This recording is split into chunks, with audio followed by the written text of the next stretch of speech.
When President Biden asked me to serve, he made sure that I understood that my job is to deliver for you, to make your lives more secure, create opportunity for you and your families, and tackle the global crises that are increasingly shaping your futures. I take this responsibility very seriously. And an important part of the job is speaking to you about what we're doing and why. Later today, President Biden will share what's called the Interim Strategic Guidance on our national security and foreign policy. It gives initial direction to our national security agencies so that they can get to work right away while we keep developing a more in-depth national security strategy over the next several months. The interim guidance lays out the global landscape as the Biden administration sees it, explains the priorities of our foreign policy, and specifically how we will renew America's strength to meet the challenges and seize the opportunities of our time.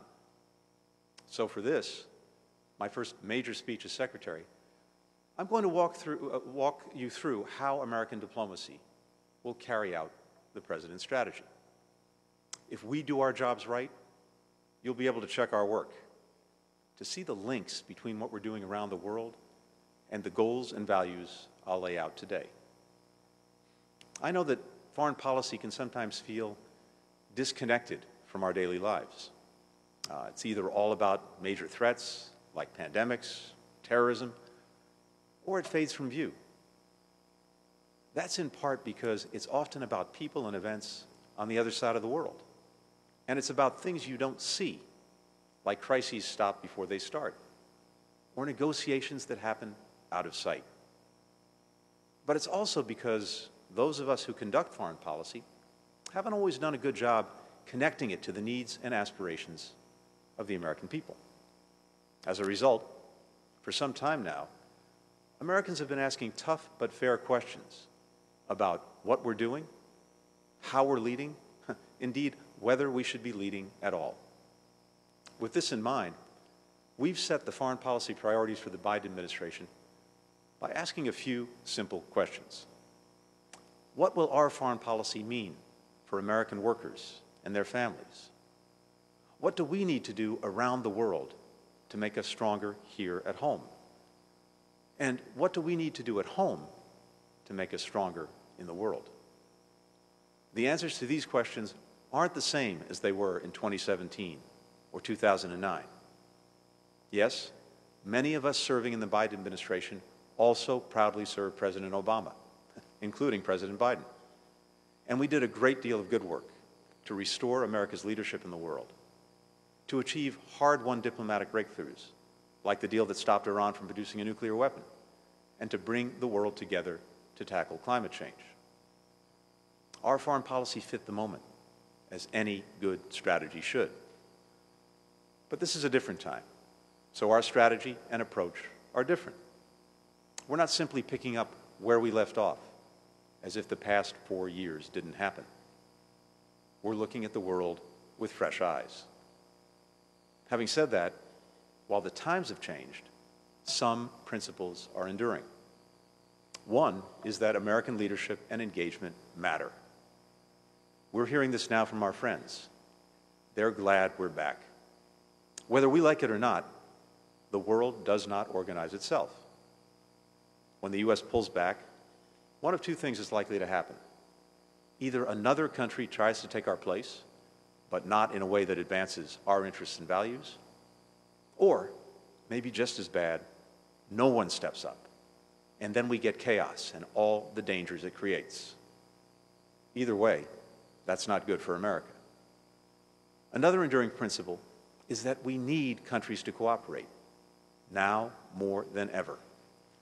Not a single global challenge that affects your lives can be met by any one nation acting alone, not even one as powerful as the United States. And there is no wall high enough or strong enough to hold back the changes transforming our world. That's where the institution I'm privileged to lead comes in. It's the role of the State Department and America's diplomats and development workers to engage around the world and build that cooperation. President Biden has pledged to lead with diplomacy, because it's the best way to deal with today's challenges.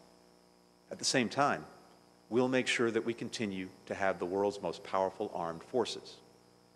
Our ability to be effective diplomats depends in no small measure on the strength of our military.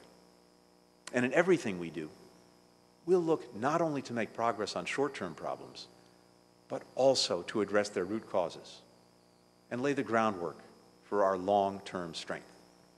As the President says, to not only build back, but build back better. So here's our plan. First, we will stop COVID-19 and strengthen global health security. The pandemic has defined lives, our lives, for more than a year. To beat it back, we need governments, scientists, businesses, and communities around the world working together. None of us will be fully safe until the majority of the world is immune, because as long as the virus is replicating, it could mutate into new strains that find their way back to America. So we need to work closely with partners to keep the global vaccination effort moving forward. At the same time, we need to make sure we learn the right lessons and make the right investments in global health security, including tools to predict, prevent, and stop pandemics, and a firm global commitment to share accurate and timely information so that a crisis like this never happens again. Second, we will turn around the economic crisis and build a more stable, inclusive global economy. The pandemic has caused unemployment to surge around the world. Nearly every country on earth is now in a recession. The pandemic also laid bare inequalities that have defined life for millions of Americans for a long time. So we've got a double challenge: to protect Americans from a lengthy downturn and to make sure the global economy delivers security and opportunity for as many Americans as possible in the long term. To do that, we need to pass the right policies at home, like the relief package the President is pushing hard for right now, while working to manage the global economy so it truly benefits the American people. And by that, I don't just mean a bigger GDP or a rising stock market. For many American households, those measures don't mean much. I mean good jobs, good incomes, and lower household costs for American workers and their families. We're building on hard lessons learned.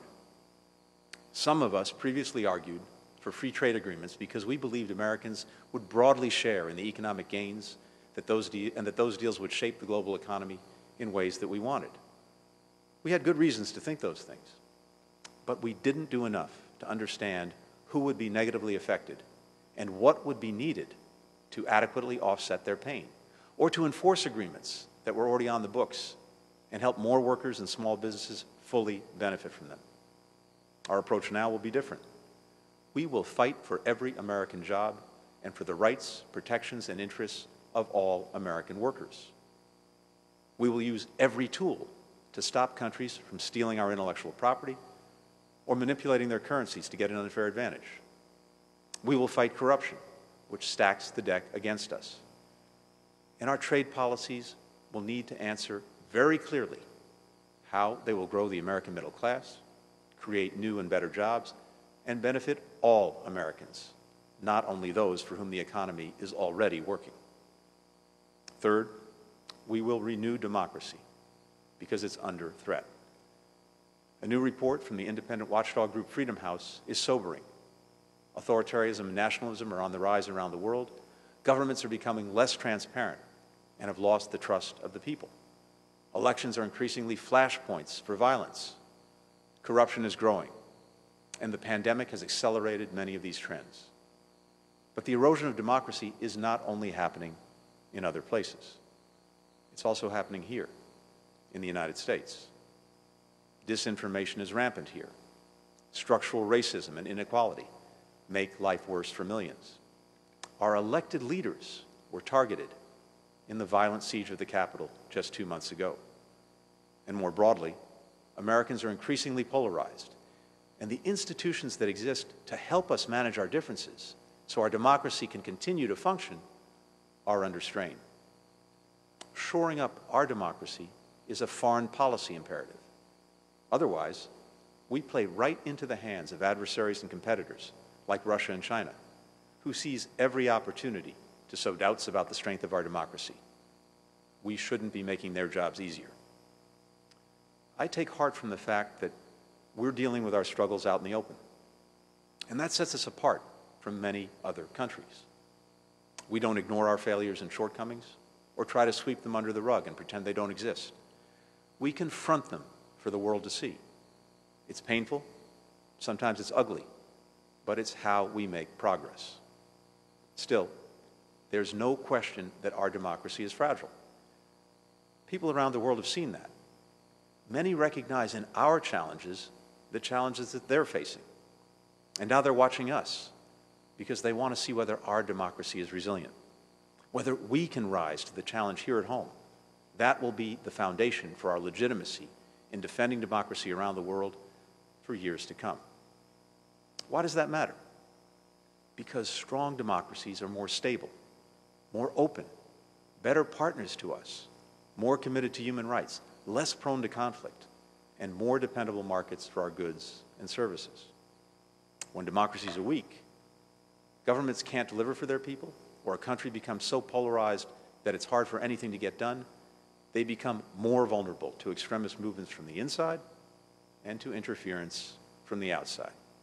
And they become less reliable partners for the United States. None of that is in our national interest. The more we and other democracies can show the world that we can deliver, not only for our people, but also for each other, the more we can refute the lie that authoritarian countries love to tell, that theirs is the better way to meet people's fundamental needs and hopes. It's on us to prove them wrong. So the question isn't if we will support democracy around the world, but how. We will use the power of our example. We will encourage others to make key reforms, overturn bad laws, fight corruption, and stop unjust practices. We will incentivize democratic behavior, but we will not promote democracy through costly military interventions or by attempting to overthrow authoritarian regimes by force.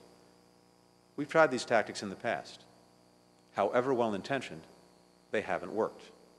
They've given democracy promotion a bad name, and they've lost the confidence of the American people. We'll do things differently.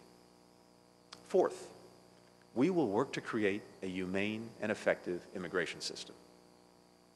Strong borders are fundamental to our national security, and laws are the bedrock of our democracy. But we also need a diplomatic and just plain decent solution to the fact that year after year, people from other countries risk everything to try to make it here. We need to address the root causes that drive so many people to flee their homes. And so we'll work closely with other countries, especially our neighbors in Central America, to help them deliver better physical security and economic opportunity, so people don't feel like migrating is the only way out and up. As we do this work, we will not lose sight of our core principles. Cruelty, especially to children, is unacceptable. And turning our backs on some of the most vulnerable people on earth is not who we should ever be. One of the most important pieces of our national identity is that we are a country of immigrants. We're made stronger by the fact that hardworking people come here to go to school, start businesses, enrich our communities. We've gotten away from that part of ourselves in the past few years. We've got to get back to it. Fifth, we will revitalize our ties with our allies and partners.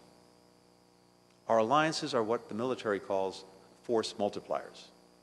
They're our unique asset. We get so much more done with them than we could without them. So we're making a big push right now to reconnect with our friends and allies and to reinvent partnerships that were built years ago so they're suited to today's and tomorrow's challenges. That includes countries in Europe and Asia that have been our closest friends for decades, as well as old and new partners in Africa, the Middle East, and Latin America.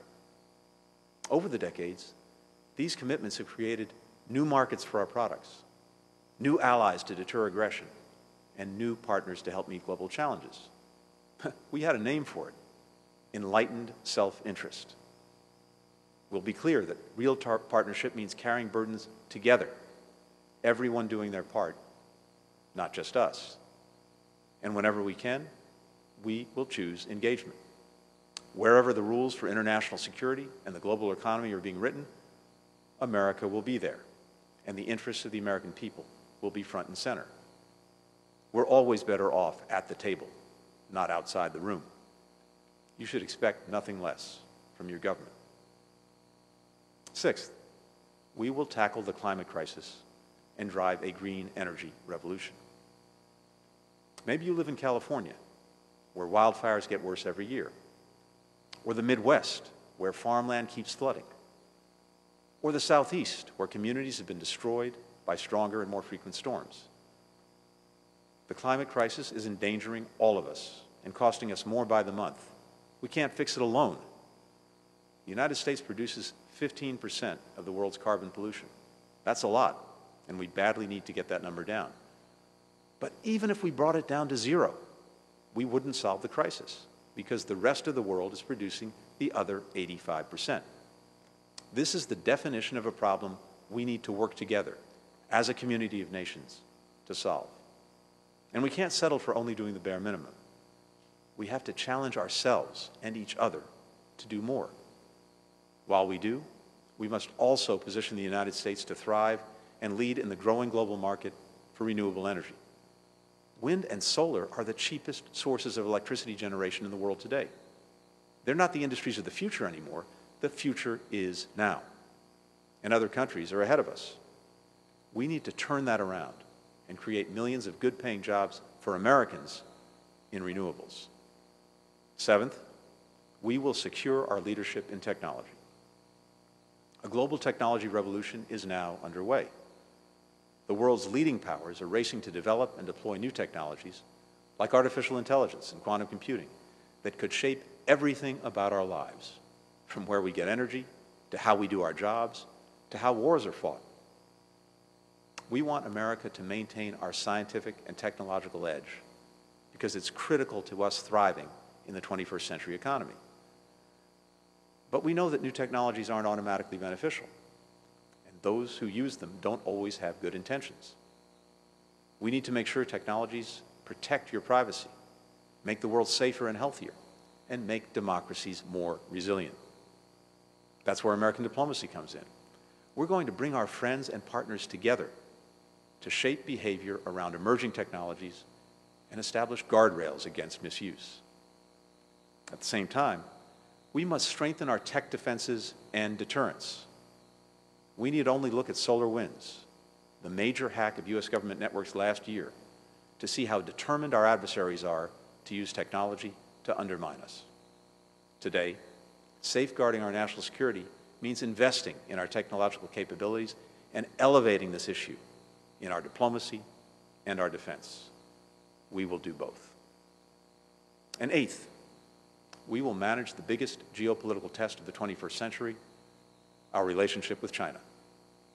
Several countries present us with serious challenges, including Russia, Iran, North Korea. And there are serious crises we have to deal with, including in Yemen, Ethiopia, and Burma. But the challenge posed by China is different. China is the only country with the economic, diplomatic, military, and technological power to seriously challenge the stable and open international system, all the rules, values, and relationships that make the world work the way we want it to, because it ultimately serves the interests and reflects the values of the American people. Our relationship with China will be competitive when it should be, collaborative when it can be, and adversarial when it must be. The common denominator is the need to engage China from a position of strength. That requires working with allies and partners, not denigrating them, because our combined weight is much harder for China to ignore. It requires engaging in diplomacy and in international organizations, because where we've pulled back, China has filled in. It requires standing up for our values when human rights are abused in Xinjiang or when democracy is trampled in Hong Kong, because if we don't, China will act with even greater impunity. And it means investing in American workers, companies, and technologies and insisting on a level playing field, because when we do, we can outcompete anyone. These are the 8 top foreign policy priorities of the Biden administration. You may notice some things about that list. First, important items are not on it. That doesn't mean they don't matter to us or that we won't work hard on them. Indeed, I look forward to setting out what we'll do on other vital pieces of our foreign policy in the days and weeks ahead. But these priorities, the ones I've talked about today, are the most urgent, the ones on which we must make swift and sustained progress. They're also all simultaneously domestic and foreign issues, and we've got to approach them that way, or we'll fall short. Beating COVID means vaccinating people at home and abroad. Winning in the global economy means making the right investments at home and pushing back against unfair trading practices by China and others. Dealing with climate change means investing in resilience and green energy here at home and leading a global effort to reduce carbon pollution. More than at any other time in my career, maybe in my lifetime, distinctions between domestic and foreign policy have simply fallen away. Our domestic renewal and our strength in the world are completely entwined, and how we work will reflect that reality. And finally, as the President has promised, diplomacy, not military action, will always come first. Again, this is shaped by hard lessons learned. Americans are rightly wary of prolonged U.S. military interventions abroad. We've seen how they've often come at far too high a cost, both to us and to others.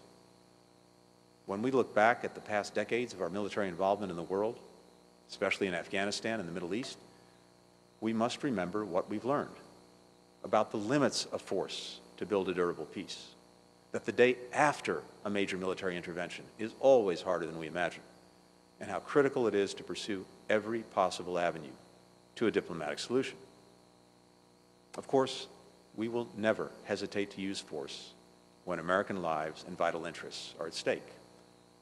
That's why President Biden authorized an airstrike last week against Iranian-backed militia groups targeting U.S. and coalition forces in Iraq. But in that case, and in future cases when we must take military action, we will do so only when the objectives and mission are clear and achievable, consistent with our values and laws, and with the informed consent of the American people.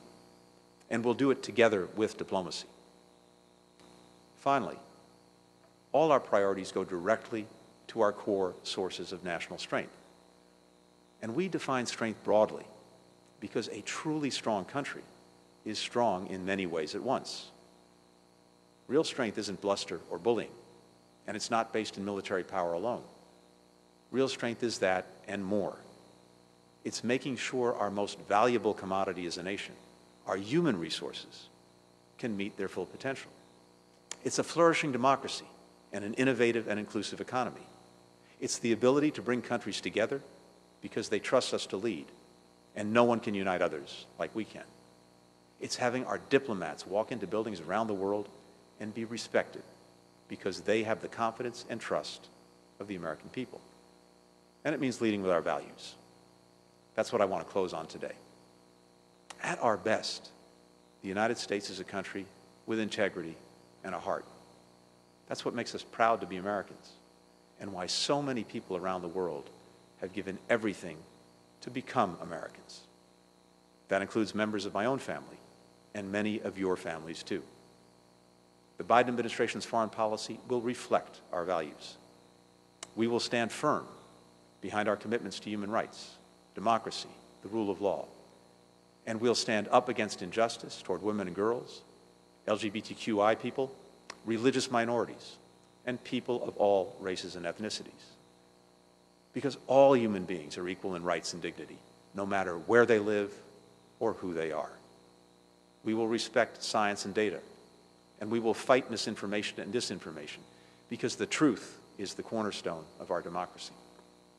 We'll work with Congress whenever we can on the takeoff, not just the landing, because they represent the will of our people, and our foreign policy is stronger when the American people support it. We'll build a national security workforce that reflects America in all its diversity. Because we're operating in a diverse world, and our diversity is a unique source of strength that few countries can match. When we don't have a diverse team, it's like we're conducting diplomacy with one arm tied behind our back. This is a national security imperative and a personal priority for me.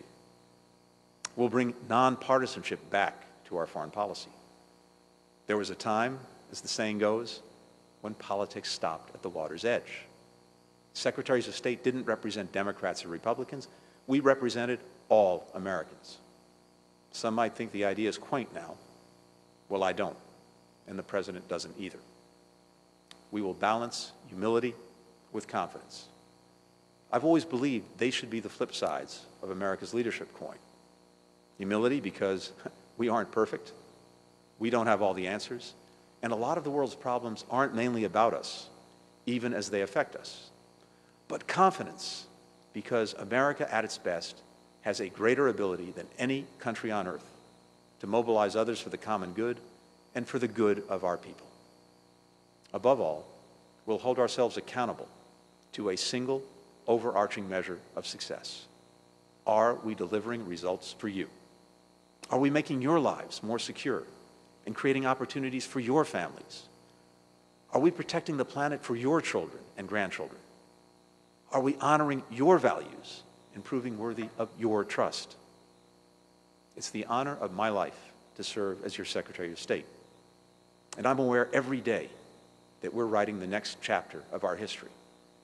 It's up to us whether the story of this time will be one of peace and prosperity, security and equality, whether we will help more people in more places live in dignity, and whether we will leave the United States stronger at home and in the world. That's our mission. That's our opportunity. We will not squander it. We serve the American people, and we will do everything we can to make you proud. Thank you very much.